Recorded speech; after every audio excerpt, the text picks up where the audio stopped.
Hi అందరికీ నమస్కారం. ఈరోజు నేను మీకోసం ఒక అద్భుతమైన సినిమాని తీసుకొచ్చాను. Crime thriller cinema.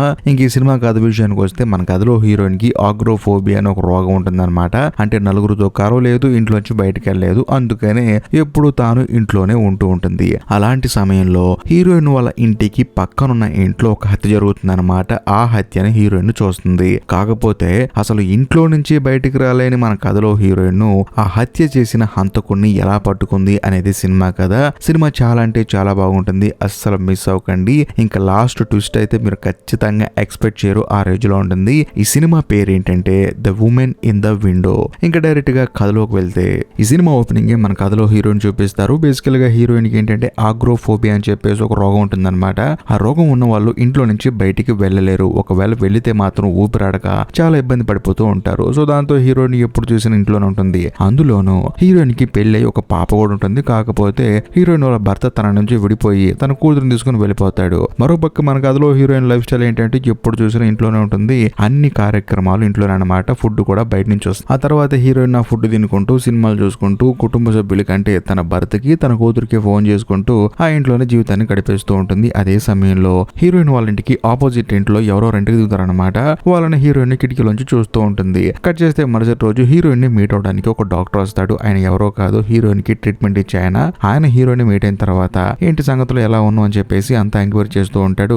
అదే సమయంలో ఆ డాక్టర్ ఏం చేస్తాడంటే హీరోయిన్ ని క్వశ్చన్ల మీద క్వశ్చన్లు అడుగుతూ ఉంటాడు. దానికి హీరోయిన్ సమాధానం చెప్తూ ఉంటుంది. మరి టాబ్లెట్లన్నీ వేసుకుంటున్నావు అని చెప్పి అడుగుతాడు. హీరోయిన్ నేను వేసుకుంటున్నానని చెప్పేసి ఆయన అక్కడి నుంచి పంపించేస్తుంది. బేసికల్ గా హీరోయిన్ కి డాక్టర్ అంటే చిరాకు. ఎందుకంటే ఎప్పుడు చూసినా టాబ్లెట్లు వేసుకో మంచిగా ఉండని చెప్పి అంటూ ఉంటాడు. ఆ తర్వాత హీరోయిన్ తన భర్తకు ఫోన్ చేసి ఈ డాక్టర్ ఇచ్చిన టాబ్లెట్లు సరిగా పనిచేయట్లేదు కాబట్టి డాక్టర్ ను మార్చేద్దామని చెప్పి అనడంతో హీరోయిన్ వాళ్ళ భర్త మాత్రం అదేం కాదులే కానీ అని చెప్పేసి తనకి ధైర్యం చెప్తాడు. కరెక్ట్ గా అదే సమయంలో బయట ఎవరో బెల్లి కొడతారు. ఎవరని చెప్పి చూస్తే హీరోయిన్ వాళ్ళ ఇంట్లో ఆపోజిట్ లో ఎవరో రెంట్కి దిగారు కదా, ఆ ఇంట్లో ఉండే ఒక కుర్రోడు అనమాట.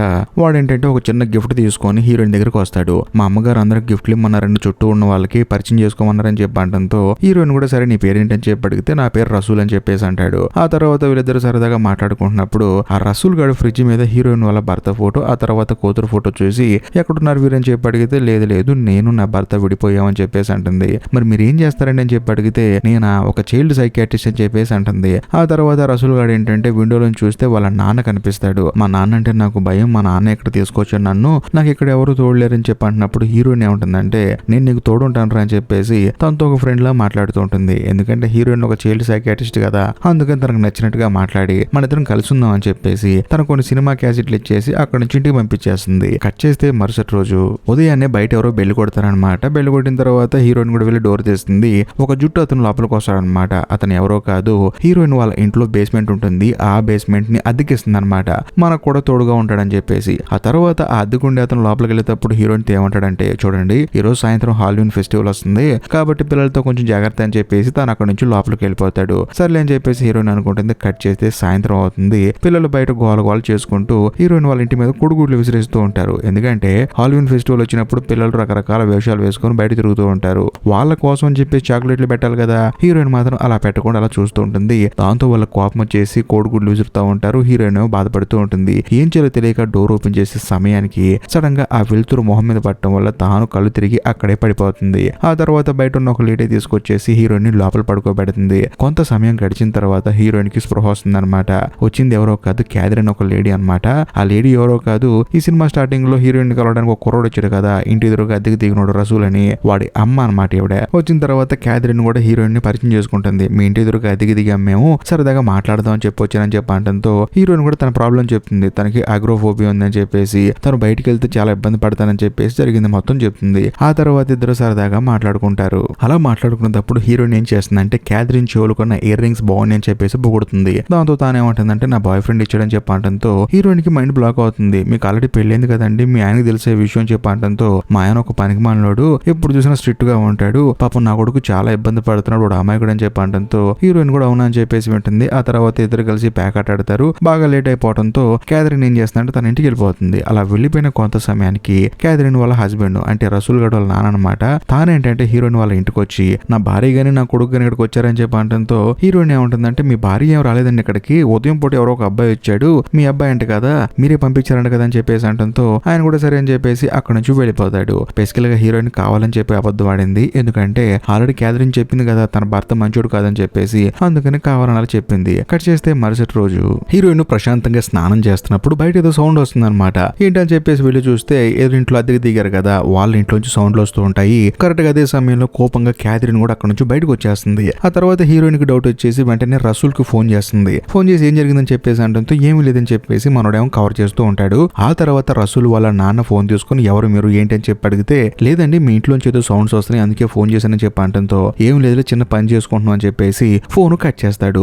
ఆ తర్వాత హీరోయిన్ కి ఇంకా డౌట్ వచ్చేస్తుంది. వెంటనే కింద అద్దుకుంటాడు కదా బేస్మెంట్ లో, అతను పిలుస్తుంది అనమాట. నీకేమన్నా బయట సౌండ్స్ వినిపించాయని చెప్పి అంటంతో, లేదు లేదు నేను పాటలు వింటున్నాను నాకేం వినిపించలేదని చెప్పి అంటాడు. అందులోనూ కింద బేస్మెంట్ లో నుంచి ఒక అమ్మాయి ఏడుస్తున్న సౌండ్ వినిపిస్తూ ఉంటుంది అనమాట.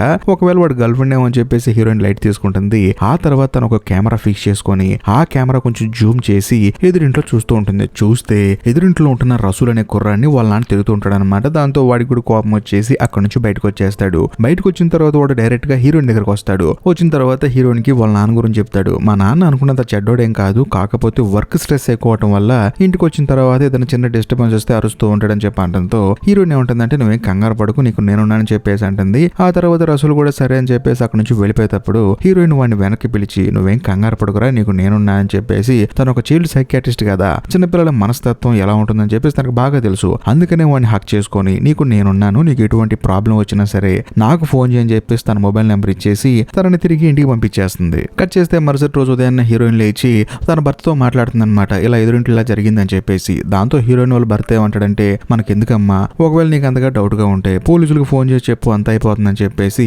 హీరోయిన్ కి తన భర్త సజెస్ట్ చేస్తాడు. కట్ చేస్తే ఆ రోజు సాయంత్రం హీరోయిన్ ఏం జరుగుతుందని చెప్పేసి ఎదురింటిలో చూస్తే భార్యాభర్తలు ఇద్దరు బ్రహ్మాండంగా ఉంటారు, మాట్లాడుకుంటూ ఉంటారు. హీరోయిన్ కూడా సర్లే అని చెప్పేసి టీవీ చూస్తూ అలాగే పడుకుండిపోతుంది. సడన్ గా తనకి మధ్యరీతులు మెరుకు వస్తుంది అనమాట. వెంటనే హీరోయిన్ కూడా తన ఫోన్ ఎక్కడ అని చెప్పి చూసుకుంటే ఫోన్ ఏమో కనిపించదు. కరెక్ట్ గా అదే సమయంలో ఇంటి ఎదురుగా మళ్ళీ వాళ్ళు భార్యాభర్తలు గొడవ పడుతూ ఉంటారు. ఈసారి ఏంటో కొంచెం సౌండ్స్ ఎక్కువ వస్తున్నాయని చెప్పేసి హీరోయిన్ మళ్ళీ కెమెరా నుంచి చూస్తే తనకి మైండ్ బ్లాక్ అయ్యే కొన్ని విజువల్స్ కనిపిస్తూ ఉంటాయి. రసూల్ వాళ్ళ నాన్న రసూల్ వాళ్ళ అమ్మని కత్తితో పొడిచి చంపేద్దామని చెప్పి ట్రై చేస్తూ ఉంటాడు. ఆవిడేమో అరుస్తూ ఉంటుంది. ఆ తర్వాత హీరోయిన్ కి ఏం చేయాలో తెలియక వెంటనే పోలీసులకు ఫోన్ చేస్తే వాళ్ళేమో ఎక్కడ అడ్రస్ మీది ఏంటి మీరు చెప్పేది నిజమా కాదా అని చెప్పేసి ప్రతిదీ డీటెయిల్ అడుగుతూ ఉంటారు. దాంతో హీరోయిన్ కి ఏం చేయాలో అర్థం కాక నేనే వెళ్ళి తనని కాపాడాలని చెప్పేసి గొడుగు తీసుకొని తను బయటికి వెళ్తుంది. ఎందుకంటే చుట్టూ ఏదైనా చూస్తేనే కదా తన కళ్ళు తిరిగేది. అందుకని గొడుగు అడ్డు పెట్టుకుని వెళ్తున్నప్పుడు అటుగా వస్తున్న ఒక కారు సడన్ గా హీరోయిన్ గుద్దినట్టు అనిపిస్తుంది. దాంతో హీరోయిన్ అక్కడే స్లో తప్పి పడిపోతుంది. కట్ చేస్తే మరుసటి రోజు చూస్తే హీరోయిన్ తన రూమ్ లో ఉంటుంది. అదే సమయానికి హీరోయిన్ రాత్రి పోలీసులకు ఫోన్ చేసింది కదా, ఒక పోలీస్ ఆఫీసర్ ఒక లేడీ పోలీస్ ఇద్దరు వస్తారనమాట హీరోయిన్ దగ్గరికి. వచ్చిన తర్వాత అందులో లేడీ పోలీస్ ఏం చేస్తుందంటే హీరోయిన్ వాళ్ళ కూతురు గురించి ఎంక్వైరీ చేస్తుంది. ఈ అమ్మాయి ఎక్కడుంది ఇప్పుడు అని చెప్పేసి. నా కూతురు నా భర్త దగ్గర ఉందండి, ఎదురింట్లో హత్య జరిగింది, దాని గురించి మాట్లాడనని చెప్పి అంటంతో వాళ్ళు కూడా సరే ఏం చూసో చెప్పు అని చెప్పేసి అంటారు. హీరోయిన్ కూడా చెప్తుంది అనమాట ఎదురింటి ఆయన తన భార్యనే కత్తితో పొడిచాడు అని చెప్పేసి. కరెక్ట్ గా అదే సమయంలో ఎదురింటి ఆయన ఇంట్లోకి వస్తాడనమాట. నువ్వు ఎందుకు వచ్చావు అని చెప్పేసి హీరోయిన్ అంటుంది. ఏమా నీకేమైనా పిచ్చి పట్టిందా, నేను నా భార్యను కత్తితో పొడిచానని చెప్పి అన్నావంట, అసలు నేను నా భార్యను ఎందుకు పొడుస్తానమ్మా అని చెప్పి అంటంతో హీరోయిన్ ఏమంటుందంటే లేదు లేదు నేను చూశాను, కెమెరాలో చూశాను, కరెక్ట్ సమయానికి ఫోటో తీయాలన్న ఆలోచన కూడా నాకు రాలేదు, ఒకవేళ తీసుంటే మాత్రం మామూలుగా ఉండేది కాదని చెప్పేసి హీరోయిన్ బలంగా మాట్లాడుతూ ఉంటుంది. అదే సమయంలో ఆ రసూల్ గడు కూడా వస్తాడనమాట. వచ్చిన తర్వాత మా అమ్మను మా నాన్న ఏం చేయలేదు అని చెప్పేసి అంటాడు. ఏం మాట్లాడుతున్నారా నువ్వు అని చెప్పేసి హీరోయిన్ అంటుంది. వెంటనే ఆ రసూల్ వాళ్ళ అమ్మ లోపలికి వస్తుంది. బేసికల్ గా ఇంతకు ముందు వచ్చిన క్యాథరిన్ కాదనమాట ఈవిడ వేరే ఈవిడే మా అమ్మ అని చెప్పేసి అంటాడు. అంతేకాకుండా రసూల్ వాళ్ళ నాన్న కూడా ఈవిడే నా భార్య అని చెప్పి అంటాడు. ఇదంతా చూసిన తర్వాత హీరోయిన్ కి ఏం అర్థం కాదు, ఏం మాట్లాడుతున్నారు మీరు అని చెప్పేసి. లేదు లేదు నీ భార్య క్యాథరిన్ నా దగ్గరకు వచ్చింది, మేము ఇద్దరం సరదాగా మాట్లాడుకున్నాము, నీ గురించి కూడా నాకు చెప్పిందని చెప్పి అంటంతో ఏమ్మా నా భార్య ఎవరో నాకు తెలియదా, నువ్వు చెప్తే నేను తెలుసుకోవాలని చెప్పేసి రసూల్ వాళ్ళ నాన్న కోపడతాడు. అందులోనూ రసూల్ గారు కూడా మా అమ్మ ఆవిడ కాదని అని చెప్పేసి ఈవిడే అని చెప్పేసి ఎవరైతే ఇప్పుడు వచ్చిందో ఆవిడని చూపిస్తూ ఉంటాడు. దాంతో పోలీసులు ఏమంటారంటే మేడం మీరు ఎవరిని చూసి ఎవరు అనుకున్నారనండి, కాబట్టి మీరే కొంచెం కన్ఫ్యూజన్ అవుతున్నారని చెప్పేసి వాళ్ళు కూడా కోపంగా అక్కడి నుంచి వెళ్ళిపోతారు. దాంతో హీరోయిన్కి ఏం అర్థం కాదు, నేను చూసింది అబద్ధం అని చెప్పేసి డైరెక్ట్ గా తన భర్తకు ఫోన్ చేసి జరిగింది మొత్తం చెప్తూ ఉంటుంది. ఇలా జరిగింది అని చెప్పేసి. దాంతో హీరోయిన్ వాళ్ళ భర్త ఏమంటాడంటే చూడమ్మా నువ్వు ఫోటో తీసినట్లయితే పోలీసులు నువ్వు చెప్పింది నమ్మేవాళ్ళు, ఏది ఏమైనా సరే పోలీసులకైనా నాకైనా సరే ఎవిడెన్స్ కావాలి కదా, అది ఉంటేనే ఖచ్చితంగా నువ్వు చెప్పింది నిజమవుతుందని చెప్పి అంటంతో హీరోయిన్ కూడా అర్థం చేసుకొని ఎలాగైనా ఎవిడెన్స్ సంపాదించాలని చెప్పేసి రసూల్ వాళ్ళ అమ్మ క్యాథరిన్ గురించి ఇంటర్నెట్ లో సెర్చ్ చేస్తుంది. కాకపోతే ఆవిడ ఫోటో ఎక్కడా కనిపించదు. అలా వెతికే ప్రాసెస్ లో రసూల్ వాళ్ళ నాన్న ఫోటో కనిపిస్తుంది. ఆయన కంపెనీ గురించి చూస్తుంది. చూస్తే ఆయన కంపెనీలో ఆయన దగ్గర పనిచేసే ఒక అమ్మాయి ఆత్మహత్య చేసుకుని చనిపోయిందని చెప్పేసి అందులో న్యూస్ ఉంటుంది. ఇక్కడ ఒక హైలైట్ విషయం ఏంటంటే చనిపోయిన అమ్మాయికి రసూల్ వాళ్ళ నాన్న హెల్ప్ చేశాడు. ఆ అమ్మాయి చనిపోయిన తర్వాతే వాళ్ళు అక్కడి నుంచి ఇక్కడికి షిఫ్ట్ అయ్యారని చెప్పి తెలుస్తుంది. దాంతో హీరోయిన్ కు డౌట్ వస్తుంది. ఈ క్యాథరిన్ కనిపించకపోవటం, రసూల్ గడేమో వాళ్ళ నాన్న గురించి చెప్పి బాధపడటం, అందులోనూ రసూల్ వాళ్ళ నాన్న ఆఫీసులో తనకు పిఏగా పనిచేసి ఆవిడ చనిపోవటం,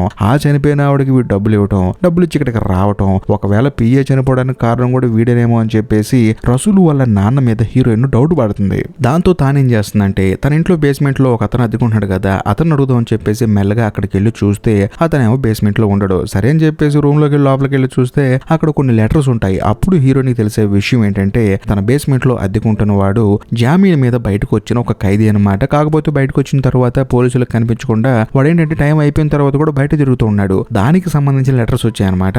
అదే సమయంలో హీరోయిన్ కూడా లెటర్ తీసుకుని బయటకు వస్తున్నప్పుడు ఆ అద్దెకున్నాడు లోపలికి ఎంట్రీ ఇస్తాడు. దాంతో హీరోయిన్ అడుగుతుంది అనమాట ఎక్కడికి వెళ్ళావు అని చెప్పేసి. అందులోనూ హీరోయిన్ చేతిలోని లెటర్ చూసి వాడి కోపం వచ్చేస్తుంది. చూడండి, మీరు అనుకున్నట్లే ఆ లెటర్ లో ఉన్నట్లే నేను జైల్లోంచి బయటకు వచ్చాను, కాకపోతే నేను ఎవరిని ఏం చేయలేదని చెప్పేసి మాట్లాడుతున్నప్పుడు హీరోయిన్ ఏమంటుందంటే ఎదురింట్లో క్యాథరిన్ ఒక లేడీ ఉంది కదా, ఆవిడ నువ్వేమైనా చూసావా, ఎందుకంటే నువ్వు వాళ్ళ ఇంట్లోకి వెళ్ళి ఒక రోజు పని చేసావు కదా అని చెప్పేసి అంటంతో ఇతను ఏమంటాడంటే ఏమండి నేను వాళ్ళ ఇంట్లోకి వెళ్ళి పని చేశానండి, కానీ క్యాథరిన్ అనే లేడీని నేను చూడలేదండి, ఆయన భార్య వేరే ఆవిడ, ఈ మొన్న వచ్చింది కదా ఆవిడే, కాకపోతే మీరు వేరే వాళ్ళు అనుకుంటున్నారని చెప్పేసి కోపంగా మాట్లాడతాడు. దాంతో హీరోయిన్ ఏమంటుందంటే సరే సరే నువ్వు ప్రస్తుతానికి ఇంట్లోకి వెళ్ళిపో, నేను నీతో తర్వాత మాట్లాడతానని చెప్పేసి తనని లోపల పంపించేస్తుంది. కట్ చేస్తే ఆ రోజు సాయంత్రం హీరోయిన్ ఏం చేస్తుందంటే కెమెరా పట్టుకొని ఎదురింటి వాళ్ళకి ఫోకస్ చేసి అలా కూర్చొని చూస్తూ ఉంటుంది. చూస్తే వాళ్ళ ముగ్గురు బాగానే ఉంటారు, నవ్వుకుంటూ భోజనం చేస్తూ ఉంటారు. అదే సమయంలో రసూల్ వాళ్ళ నాన్న తనని ఏదో తిడతాడు అనమాట.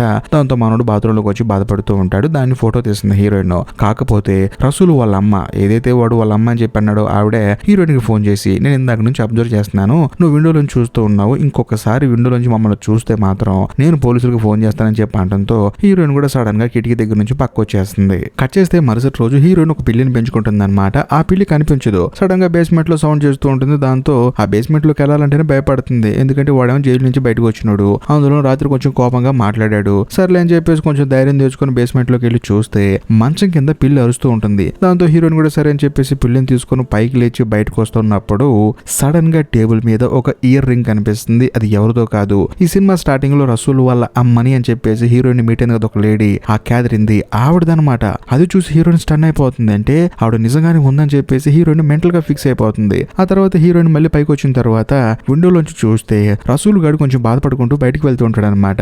వాడిని హీరోయిన్ పిలుస్తుంది అనమాట. దాంతో వాడు కూడా సరే అని చెప్పేసి హీరోయిన్ దగ్గరకు వస్తాడు. వచ్చిన తర్వాత నువ్వు ఎందుకు అబద్ధం చెప్పావు, నేను మీ అమ్మను మీట్ అయ్యాను కదా, ఒకవేళ నువ్వు మీ నాన్నకి ఏమైనా భయపడుతున్నావు అని చెప్పి అంటంతో ఏం మాట్లాడుతున్నారు మీరు, నాకేం అర్థం కావట్లేదు అని చెప్పేసి మనోడు తనతో మాట్లాడుతూ ఉంటాడు. కరెక్ట్ గా అదే సమయంలో ఆ రసూల్ గడి వాళ్ళ నాన్న వచ్చేసి రసూల్ని పిచ్చ కొట్టి తనని బయటికి పంపించేస్తాడు. అంతేకాకుండా నా కొడుకు నువ్వు బొట్లో పడేసుకుంటున్నావా, నా కొడుకుతో నువ్వు రిలేషన్ లో ఉంటున్నావు అని చెప్పేసి పచ్చిగా హీరోయిన్ తిట్టి తాను కూడా అక్కడ నుంచి వెళ్ళిపోతాడు. కట్ చేస్తే మరుసటి రోజు ఆ రసూల్ గడిని వాళ్ళ నాన్న ఏం చేస్తాడంటే వేరే ఊర్లో వేరే స్కూల్లో జాయిన్ చేస్తాడనమాట. అందుకని ఉదయాన్నే తీసుకుని వెళ్ళిపోతూ ఉంటాడు. దాంతో హీరోయిన్ కూడా బాధపడుతూ ఉంటుంది అనమాట. ఆ తర్వాత హీరోయిన్ తన పని తాను చేసుకుంటూ టాబ్లెట్లు వేసుకుందాం అని చెప్పేసి ఒక కవర్ ఓపెన్ చేస్తుంది. అక్కడ ఒక బుక్ ఉంటుంది అనమాట. బేసికల్ గా హీరోయిన్ ని క్యాథరిన్ మీట్ అయినప్పుడు తనకు ఒక డ్రాయింగ్ వేసిస్తుంది. ఆ డ్రాయింగ్ చూసి తను గుర్తించుకుంటుంది అనమాట. తను వచ్చింది ఇక్కడికి, కాకపోతే ఎవరు నమ్మట్లేదని చెప్పేసి బాధపడుతూ ఉంటుంది. అదే సమయంలో సడన్ గా హీరోయిన్ కి ఒక మెయిల్ వస్తుంది. ఆ మెయిల్ లో హీరోయిన్ నిద్రపోతున్నప్పుడు తనని ఫోటో తీసి ఆ మెయిల్ పంపిస్తారనమాట. అది చూసిన తర్వాత హీరోయిన్ కే భయం వేసి పోలీసులకు ఇన్ఫార్మ్ చేస్తుంది. కానీ వచ్చిన పోలీసులు ఏమంటారంటే చూడమ్మా, ఈ టేబుల్ మీద ఉన్న టాబ్లెట్ చూసిన తర్వాత నాకు ఒక విషయం అర్థమవుతుంది, నువ్వు ఎక్కువగా టాబ్లెట్లు తీసుకోవడం వల్ల నిన్ను నువ్వే ఫోటో తీసుకొని ఎవరో పంపించారని చెప్పి అంటున్నావు అని చెప్పి అంటంతో హీరోయిన్ కి ఏం అర్థం కాదు, వీళ్ళు ఏంటారా బాబా అసలు నన్ను నమ్మట్లేదు అని చెప్పేసి. అదే సమయంలో రసూల్ వాళ్ళ నాన్న కూడా తన దగ్గరకు వచ్చి చూడండి ఈ అమ్మాయి ఎక్కువ టాబ్లెట్లు తీసుకోవడం వల్ల మెంటల్ వచ్చేసింది, నా కొడుకుతో రిలేషన్ లో ఉందాం అనుకుంటుంది, అందులో నా గురించి నా ఆఫీస్ కే ఫోన్ చేసి కనుక్కుంది, ఈ అమ్మాయి కొంచెం చూసుకోండి అని చెప్పేసి రసూల్ వాళ్ళ నాన్న కూడా చెప్తాడు. కరెక్ట్ గా అదే సమయంలో బేస్మెంట్ లో నుంచి మనోడు పైకి వస్తాడు అనమాట. అడ్డుకుండేవాడు. వాడిని అడుగుతారు ఎవడరా నువ్వు అని చెప్పంటే ఇక్కడ అడ్డుకుంటున్నాను నేనని చెప్పేసి అంటంతో అవును క్యాథరిన్ అని ఒక లేడీ వచ్చిందంటే ఇక్కడికి నువ్వు చూసావా వైట్ హెయిర్ తో అని చెప్పి అంటంతో లేదండి నేను చూడలేదని చెప్పేసి అంటాడు. దాంతో హీరోయిన్ కోపం వచ్చేసి మొత్తం చెప్తుంది అనమాట. చూడండి ఆ అమ్మాయికి సంబంధించిన ఇయర్ రింగ్ వార్డ్ రూమ్ లో చూశాను, అప్పుడే నేను మెంటల్ గా ఫిక్స్ అయిపోయాను ఆ అమ్మాయి ఇంటికి వచ్చిందని, అందులో తను వేసిన డ్రాయింగ్ కూడా నా దగ్గర ఉందని చెప్పి అంటంతో ఇది ప్రూఫ్ కాదు కదా అని చెప్పేసి అందరూ అంటారు. దాంతో హీరోయిన్ కోపం వచ్చేసి ఆ బేస్మెంట్ లో అద్దెకుంటున్నాడు గురించి చెప్తుంది అనమాట. వీడు జామీన్ మీద బయటకు వచ్చాడు జైలు నుంచి, ఇప్పటి వరకు పోలీసుని కాంటాక్ట్ అవ్వలేదు, అందులోనూ ఈ రసూల్ గడి వాళ్ళ నాన్న ఉన్నాడు కదా వాడే తన పిఎన్ చంపాడు, చంపేసిన తర్వాత ఆ అమ్మాయికి డబ్బులు పంపించాడు, ఆ తర్వాతే మొత్తం అక్కడ ఖాళీ చేసి ఇక్కడికి వచ్చి మళ్ళీ కొత్తగా ఇల్లు అదే తీసుకున్నారు, ఇదంతా మీకు అర్థం కావట్లేదు అని చెప్పేసి హీరోయిన్ పెద్దగా అరుస్తుంది. అంతేకాకుండా నన్ను పిచ్చిదానిలా చూస్తున్నారు మీరు, ఇక్కడ నా భర్త ఉంటే మాత్రం మీకు మామూలుగా ఉండేది కాదని చెప్పి అంటంతో అక్కడ ఉన్న పోలీసు ఏమంటాడంటే ఏం మాట్లాడుతున్నావమ్మా, నీ భర్త నీ కూతురు చనిపోయి చాలా సంవత్సరాలు అవుతుందని చెప్పి అంటంతో హీరోయిన్ హీరోయిన్ స్టన్ అయిపోతుంది. ఇప్పుడు దాకా కథ విన్న మనం కూడా స్టన్ అయిపోతాం అనుకుంటే తర్వాత సంగతి కట్ చేస్తే కథ ఇప్పుడు ఫ్లాష్ బ్యాక్ వెళ్తుంది. బేసికల్ గా హీరోయిన్ వాళ్ళ హస్బెండ్ తన కూతురు ముగ్గురు కారులో వెళ్తూ ఉంటారు అనమాట.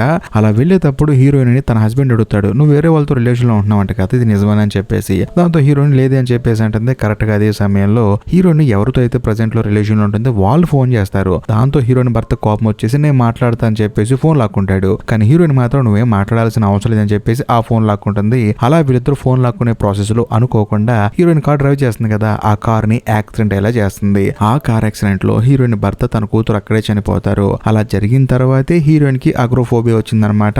సో ఇదంతా చెప్పిన తర్వాత హీరోయిన్ అప్పుడు రిలీజ్ అవుతుంది, ఇదంతా నా ఇమాజినేషన్ అని చెప్పేసి. అప్పుడు పోలీస్ ఏమంటాడంటే, నువ్వు ఎలాగైతే నీ భర్తతో రోజు ఫోన్ మాట్లాడుతున్నాను అని చెప్పేసి ఇమాజిన్ చేసుకుంటున్నావో, అలాగే క్యాథరిన్ నేను ఒక లేడీని ఇమాజిన్ చేసుకున్నావు. ఆవిడ నీ దగ్గరకు వచ్చినట్టు, నీతో మాట్లాడినట్టు, ఆవిడ సమస్యలు మొత్తం నీతో చెప్పుకున్నట్లు నువ్వు ఇమాజిన్ చేసుకుంటున్నావు అని చెప్పి అనడంతో హీరోయిన్ కి తన పరిస్థితి అర్థమైపోయి, సారీ అండి నేనేదో తప్పు చేశానని చెప్పేసి వాళ్ళకి క్షమాపణ చెప్తుంది. దాంతో వాళ్ళు కూడా హీరోయిన్ పరిస్థితిని అర్థం చేసుకుని అక్కడ నుంచి వెళ్ళిపోతారు. కట్ చేస్తే మరుసటి రోజు హీరోయిన్ ని కలవడానికి హీరోయిన్ వాళ్ళ డాక్టర్ వస్తాడు. వచ్చిన తర్వాత ఆయనతో జరిగింది మొత్తం చెప్తుంది అనమాట. ఇలా జరిగిందని చెప్పడంతో ఆయన ఏమంటాడంటే, నువ్వేం కంగారు పడకమ్మా, బేసికల్ గా నేను వారానికి ఒకసారి వస్తున్నాను కదా, ఇప్పుడు మాత్రం 3 రోజులకు ఒకసారి వస్తాను కాబట్టి నీకు అంతా సెట్ అయిపోతుందని చెప్పేసి అంటంతో హీరోయిన్ బాధపడుతుంది. అప్పుడు అడుగుతాడు, అవును మీ ఇంట్లో ఒక అతను రెండుకుంటున్నాడు కదా, అతని పరిస్థితి ఏంటని చెప్పంటంతో, లేదండి అతనికి పోలీసుల గురించి చెప్పాను కదా, అతను కూడా వెళ్ళిపోతున్నాడు, ఇంకా అతనికి సంబంధించిన ఒక బాక్స్ ఉంది, ఆ బాక్స్ తీసుకుని వెళ్ళిపోతాడని చెప్పంటంతో నువ్వేం కంగారు పడకని చెప్పేసి ఆ డాక్టర్ హీరోయిన్ కి ధైర్యం చెప్పి అక్కడ నుంచి వెళ్ళిపోతాడు. ఆ తర్వాత హీరోయిన్ ఏం చేస్తుందంటే మెడిసిన్స్ మొత్తం ఒక దాంట్లో వేసి బాగా రుబ్బేసి వాటిని తీసుకొని చనిపోతాం అని చెప్పేసి మెంటల్ గా ఫిక్స్ అయిపోతుంది. అప్పుడు వీడియో రికార్డ్ చేస్తుంది అనమాట. ఏం చేస్తుందంటే, నా చావుకు ఎవరు కారణం కాదు, అందులోనూ మా ఇంట్లో అద్దెకున్నవాడు కాదు, అందులో నా ఇంటి ఎదురుగా అద్దెకున్న వాళ్ళు అస్సలు కారు, కేవలం నా చావుకు నేనే కారణం, ఎందుకంటే నా కుటుంబ సభ్యులు నేను కార్ యాక్సిడెంట్ లో చంపేశాను, వాళ్ళ చావుకి నేనే కారణం, అందుకనే ఆ బాధ తట్టుకోలేక నేను చనిపోతానని చెప్పేసి తానేంటంటే వీడియో రికార్డ్ చేసుకుంటుంది. కాకపోతే బేస్మెంట్ లో అద్దెకున్నాడు కదా ఒకడు, వాడు వచ్చి బాక్స్ తీసుకెళ్తారు కదా, తీసుకెళ్లిన తర్వాత చచ్చిపోదాం అని చెప్పేసి హీరోయిన్ వెయిట్ చేస్తూ కూర్చొని ఫోన్ లో ఫొటోస్ చూస్తూ ఉంటుంది, ఫ్యామిలీ ఫొటోస్. హీరోయిన్ కి అప్పుడే ఒక అద్భుతమైన ఫోటో కనిపిస్తుంది. ఆ ఫోటో ఏంటంటే హీరోయిన్ వాళ్ళ ఇంటికి క్యాథరిన్ అని ఒక లేడీ వచ్చింది కదా, ఆవిడ వచ్చినప్పుడు హీరోయిన్ కొన్ని ఫొటోస్ తీసింది. అది కూడా తను తాగే వైన్ గ్లాస్ ని ఫోటో తీసింది అనమాట. ఆ ఫోటో రిఫ్లెక్షన్ లో ఈ క్యాథరిన్ అనే లేడీ కనిపిస్తుంది. దాంతో హీరోయిన్ స్టన్ అయిపోతుంది. ఒకవేళ ఆవిడ నా ఇమాజినేషన్ అయితే ఈ గ్లాసులో ఎలా కనిపిస్తుంది, ఈ ఫోటోలో ఎలా ఉంటుందని చెప్పేసి హీరోయిన్ స్టన్ అయిపోతుంది. అంటే క్యాథరిన్ నిజంగానే తనను కలవడానికి వచ్చింది, ఆవిడ ఉంది అని చెప్పేసి హీరోయిన్ మెంటల్ గా ఫిక్స్ అయిపోతుంది. అంతేకాకుండా బాధపడుతుంది కూడా, ఎవరు నన్ను పిచ్చిదాన్ని చేసి సూసైడ్ చేసుకునేలా చేశారు, మీరు మామూలు కాదని చెప్పేసి. కరెక్ట్ గా అదే సమయంలో లోపలికి వచ్చిన ఆ బేస్మెంట్ లో అద్దుకుండే వాడికి ఫోటో చూపిస్తుంది అనమాట. చూపించిన తర్వాత వాడు కూడా జరిగిందని చెప్తాడు, చూడమ్మా నీకెందుకు ఇవన్నీ, కాకపోతే నువ్వు అంటున్నావు కాబట్టి నేను ఒక విషయం చెప్తాను, ఆ అమ్మాయి పేరు క్యాథరిన్, బేసికల్ గా ఆ అమ్మాయి ఆ రసూల్ వాళ్ళ నాన్నని పెళ్లి చేసుకుంది. కాకపోతే 8 నెలల గర్భవతిగా ఉన్నప్పుడు వీళ్ళిద్దరికి గొడవ విడిపోయారు. అది కూడా 8 నెలల గర్భవతి అవటం వల్ల ఆవిడకి ఏంటంటే పిల్లాడు పుట్టాడు. ఆ విషయం తెలుసుకుని రసూల్ గడ్ వాళ్ళ నాన్న ఏం చేశాడంటే డైరెక్ట్ గా ఆవిడ దగ్గరికి వెళ్లి పిల్లాన్ని లాక్కొచ్చుకున్నాడు. కాకపోతే రసూల్ గడ్ ఏంటంటే ఎప్పుడైతే తన భార్య క్యాథరిన్ వదిలేసి వెళ్ళిపోయిందో అప్పుడే రెండో మ్యారేజ్ చేసుకున్నాడు. కాకపోతే కొడుకు పుట్టాడు కదా, అందుకని తన భార్య దగ్గర నుంచి అంటే క్యాథరిన్ దగ్గర నుంచి ఆ పిల్లాన్ని సపరేట్ చేశాడు. ఆ తర్వాత క్యాథరిన్ ఏంటంటే తన కొడుకు ఎక్కడున్నాడు, తన భర్త ఎక్కడున్నాడు అని చెప్పేసి వెతికి చివరికి ఇక్కడికి వచ్చి తన కొడుకుని తనకి ఇచ్చేయాలని చెప్పేసి తన భర్తతో గొడవ పడింది. అలాగే వీళ్ళిద్దరు కంటిన్యూస్ గా గొడవలు జరుగుతూ ఉన్నాయి. ఆ గొడవ తర్వాతే నా దగ్గరకు వచ్చి ఉండటం మొదలు పెట్టింది. నా దగ్గర కూర్చొని బాధపడుతూ ఉంది. ఒక రోజు నువ్వు కూడా చూసే ఉంటావు కదా, నా రూమ్ లో ఎవరో ఒక అమ్మాయి ఉందని చెప్పేసి. ఆ అమ్మాయి ఎవరో కాదు, ఈ క్యాథరినే. అందులోనూ ఆ అమ్మాయి పెట్టుకున్న ఇయర్ రింగ్స్ నా రూమ్ లో చూసావు కదా, ఆవిడ అక్కడ పెట్టిందని చెప్పేసి మనోడు జరిగింది మొత్తం చెప్తాడు. ఇది విన్న తర్వాత హీరోయిన్ స్టన్ అయిపోతుంది, మనం కూడా స్టన్ అవుతాం. కాకపోతే హీరోయిన్ ఏమంటుందంటే, నువ్వు నేను కలిసి పోలీస్ స్టేషన్ కి వెళ్దాము, జరిగింది మొత్తం చెప్దామని చెప్పడంతో, చూడమ్మా దయచేసి నా మానాన్నను వదిలేసేయమ్మా, నా వల్ల కాదని చెప్పేసి అనడంతో హీరోయిన్ కూడా సైలెంట్ అయిపోతుంది. మనోడు కూడా వెళ్ళి కింద సామాన్లు చదువుకుంటూ ఉంటాడు. కరెక్ట్ గా అదే సమయంలో ఆ బేస్మెంట్ లో అద్దెకుండేవాడు పెద్దగా అరుస్తాడు. ఏమైందని చెప్పి చూస్తే ఆ డోర్ ఓపెన్ చేసుకొని రసూల్ గడ్ పైకి వస్తాడు. అది కూడా చేతిలో కత్తి పట్టుకొని, నువ్వేంటర్ ఎక్కడ వేరే చోట చదువుకోవడానికి పోలేదని చెప్పి అనడంతో, లేదు బేస్మెంట్ లో రెంట్కుంటున్నాడు కదా వాడిని చంపేశానని చెప్పేసి చాలా కూల్ గా చెప్తాడు. అది విన్న హీరోయిన్ స్టన్ అయిపోతుంది, నువ్వు అతన్ని చంపడం ఏంట్రా అని చెప్పేసి. అప్పుడు మనోడు జరిగింది మొత్తం చెప్తాడనమాట. చూడు మీ ఇంట్లో అద్దెకుండేవాడు మా అమ్మతో రిలేషన్ లో ఉన్నాడు, అందుకనే చంపేశాను. ఇంకా ముఖ్యంగా మా నాన్న మా అమ్మ దగ్గర నుంచి నన్ను విడిపించుకొని తీసుకొచ్చాడు.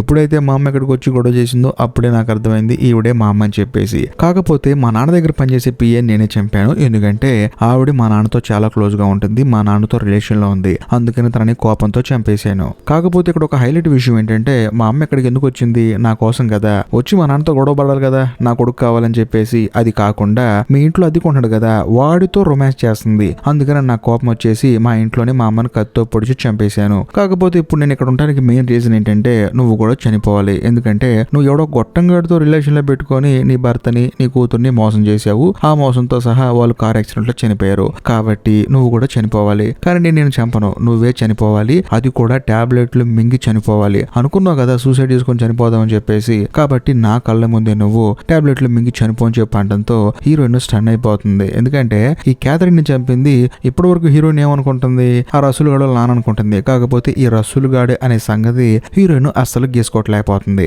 ఇక్కడ ఒక హైలైట్ విషయం ఏంటంటే హీరోయిన్ నిద్రపోతున్నప్పుడు ఫోటో తీసి ఎవరో మెయిల్ పంపించారు కదా, అది పంపించింది ఎవరో కాదు, ఈ రసూల్ గాడే. సో ఓవరాల్ గా ఈ రసూల్ గాడు హీరోయిన్ ని ఒక వారం నుంచి అబ్జర్వ్ చేస్తున్నాడు అనమాట. హీరోయిన్ ఏంటంటే తను చేసిన తప్పుకు చనిపోదాం అని ఫిక్స్ అయిపోతుంది. ఒక పక్క భర్తకు ఫోన్ చేస్తుంది, మరో పక్క మంచిదాన్ని అని చెప్పేసి తనగా ఫిక్స్ అయిపోతుంది. ఇదంతా చూసిన తర్వాత వాడు అనుకున్నాడు ఖచ్చితంగా హీరోయిన్ నేను చంపేయాలి అని చెప్పేసి. కానీ నేను చంపేసి ఆ పాపం నేను మూటగట్టుకోవడం ఎందుకని చెప్పేసి తననే సూసైడ్ చేసుకొని చనిపోమంటాడు. దాంతో హీరోయిన్ కూడా సరే అని చెప్పేసి వైన్ లో ఆ టాబ్లెట్లు కలిపేసుకుంటుంది, లైట్ గా తాగుతుంది. ఈ గ్యాప్ లో పాపం ఆ రసూల్ గడు కొంచెం అడుగుతాడు అనమాట. వెంటనే ఒక బాటిల్ తీసుకొని వాడి నెత్తి మీద బలంగా కొట్టి హీరోయిన్ అక్కడ నుంచి పారిపోతున్నప్పుడు అనుకోకుండా తన ఇంట్లో అద్దెకుండేవాడిని ఆ రసూల్ గడు పొడిచాడు కదా, అతనికి బ్లడ్ గారిపోతుంటుంది. ఆ బ్లడ్ మీద కాలేసి జారి కింద పడుతుంది. ఈ గ్యాప్ లో ఈ రసూల్ గాడు హీరోయిన్ పట్టుకుందాం అని చెప్పేసి వస్తూ ఉంటాడు. హీరోయిన్ పారిపోతూ ఉంటుంది. కాకపోతే హీరోయిన్ ఇంట్లో అద్దెకుంటున్న వాడు ఏం చేస్తాడంటే ఆ రసూల్ గాడిని గట్టిగా పట్టుకుంటాడు. ఎందుకంటే చనిపోలేదు కానీ ఆల్మోస్ట్ చనిపోయే స్టేజ్ లో ఉండదు కదా, కనీసం హీరోయిన్ అయినా కాపాడదామని చెప్పేసి గట్టిగా పట్టుకుంటాడు. దాంతో రసూల్ గడి కోపం వచ్చేసి అతి దారుణంగా తనని పొడిచి అక్కడే చంపేస్తాడు. మరోవైపు మన కథలో హీరోయిన్ ప్రాణభయంతో టాప్ ఫ్లోర్ కి వెళ్ళిపోతుంది. బేసికల్ గా హీరోయిన్ బయటికి రాదు, బయటకు వస్తే కళ్ళు తిరిగినట్టు అనిపిస్తుంది. కానీ ఎప్పుడైతే ఈ రసూల్ గడు తనను చంపడానికి వెంటాడుతున్నాడో ప్రాణభయంతో, అందులోనూ ఒక అడ్రినల్ రష్ లో తను అక్కడి నుంచి బయటకు వచ్చేస్తుంది. కళ్ళు కూడా పెద్దగా తిరగవన్నమాట. అదే సమయంలో వీడి హీరోయిన్ మీద అటాక్ చేస్తాడు. హీరోయిన్ బొగ్గ మీద ఒక బలమైన రాడ్ తో గుచ్చేస్తాడు. అంటే మొక్కలు నాటేటప్పుడు యూజ్ చేసే ఎక్విప్మెంట్ తో గుచ్చేస్తాడు. ఆ తర్వాత హీరోయిన్ కూడా కోపం వచ్చేసి వాడిని పట్టుకొని పై నుంచి అద్దాల మీద నుంచి కిందకి నెట్టేస్తుంది. మనోడు పై నుంచి కింద పడిపోయి అక్కడే చనిపోతాడు. కట్ చేస్తే మరుసటి రోజు హీరోయిన్ హాస్పిటల్ బెడ్ మీద ఉంటుంది. అక్కడికి హీరోయిన్ ని మీట్ అవడానికి పోలీస్ ఆఫీసర్ వస్తాడు. వచ్చిన తర్వాత నువ్వు చెప్పింది కరెక్ట్ అమ్మా, కాకపోతే మేమే నమ్మలేదు. అందులో నువ్వు ఏదైతే అమ్మాయి క్యాథరిన్ ఉందని చెప్పావో ఆ అమ్మాయి శవాన్ని కూడా చూసావని చెప్పడంతో వెంటనే హీరోయిన్ ఏమంటుందంటే మరి మా ఇంట్లో అద్దెకున్న వాడు చనిపోయాడా పూర్తిగా అని చెప్పేసి అంటుంది. వాడిని అతి దారుణంగా చంపాడమ్మా అని చెప్పేసి అంటంతో హీరోయిన్ కూడా ఆశ్చర్యపోతుంది. కట్ చేస్తే కొన్ని నెలలు గడిచిన తర్వాత మన కథలో హీరోయిన్ ఏం చేస్తుందంటే తను ఉంటున్న ఇంటిని అమ్మేసి తాను ప్రశాంతవంతమైన జీవితాన్ని గడుపుతూ ఉంటుంది. ఇంతటితో సినిమా అయిపోతుంది. ఈ వీడియో కనుక మీకు నచ్చినట్లయితే ఖచ్చితంగా లైక్ చేయండి, షేర్ చేయండి, కామెంట్ చేయండి. అంతేకాకుండా ఇప్పటి వరకు మీరు మన ఛానల్ ని సబ్స్క్రైబ్ చేసుకోకపోతే దయచేసి సబ్స్క్రైబ్ చేసి బెల్ ఐకాన్ ప్రెస్ చేయండి. బాయ్.